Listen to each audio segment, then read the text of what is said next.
Modern surgical science is absolutely fascinating. It combines meticulous human skill with this incredibly intimate understanding of our internal anatomy. Today, we're unpacking the mechanics of a thyroidectomy. It's a highly precise operation performed every single day, yet, honestly, it remains an absolute marvel of medical engineering.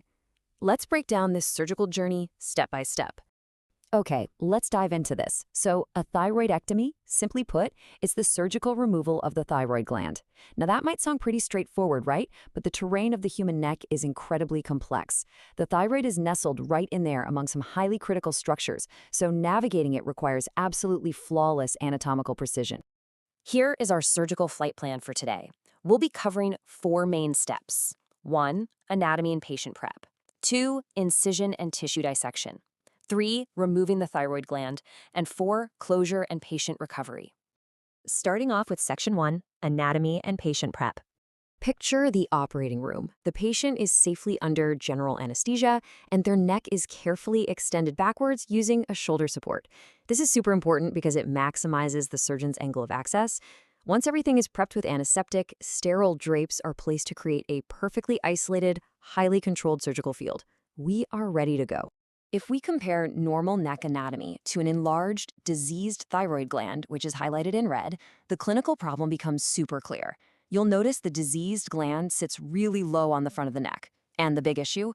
It physically wraps right around the trachea or windpipe. It's occupying vital real estate and actually compromising the patient's airway. Moving right along to Section 2, Incision and Tissue Dissection. This is where the real action begins. The surgeon first marks a horizontal line on the lower neck. Think of this as a precise geographical guide. Then, a small, beautifully curved incision is made with a scalpel. Now, the neck is highly vascular, meaning it has a ton of blood vessels. So to manage that, any minimal bleeding is instantly stopped using cauterization.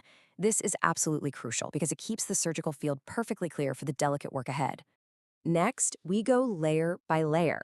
The surgeon meticulously separates the skin and subcutaneous tissue. Then come the strap muscles. And here's an interesting detail. Instead of cutting these muscles, they are just gently retracted or pulled back. This careful approach ultimately exposes the lobes of the thyroid gland, resting right there over the trachea.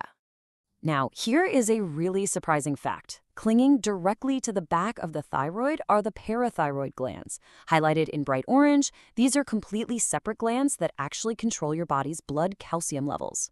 Because they are practically microscopic and attached right to the thyroid, saving them requires immense, and I mean immense, microsurgical skill. And it gets even more complicated. Running right alongside those parathyroid glands is the recurrent laryngeal nerve, highlighted in yellow. Why is this little nerve so important? Well, it directly controls the vocal cords. The surgical team has to navigate this space with absolute reverence. Damaging this delicate little structure could permanently alter the patient's ability to speak normally. It's high stakes for sure. So the crucial point is this. Before any part of that diseased thyroid is actually removed, a complete safe zone has to be established. The surgeon has basically navigated a maze here. The parathyroid glands and the recurrent laryngeal nerve are now successfully isolated and protected. With these critical structures officially safe, the surgical team can proceed with total confidence. That brings us to Section 3, removing the thyroid gland. Okay, we've reached the climax of the procedure. Before the gland can actually come out, its blood supply has to be systematically shut down. The surgeon targets the superior and inferior thyroid vessels, applying specialized surgical clips to completely control the blood flow. Once those vessels are safely clipped and cleanly severed, the surgeon can gently separate the thyroid lobe from the trachea that it's been hugging so tightly all this time. With all those attachments freed up, the full gland is carefully extracted.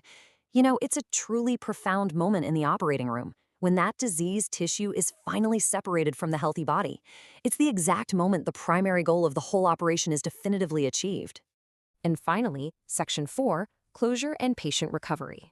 Before closing up, the newly empty space in the neck is meticulously inspected to make absolutely sure there's no bleeding whatsoever.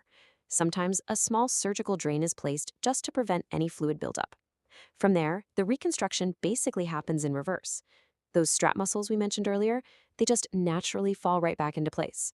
Then the skin is precisely closed up, layer by layer, with delicate sutures to ensure the absolute best cosmetic outcome for the patient.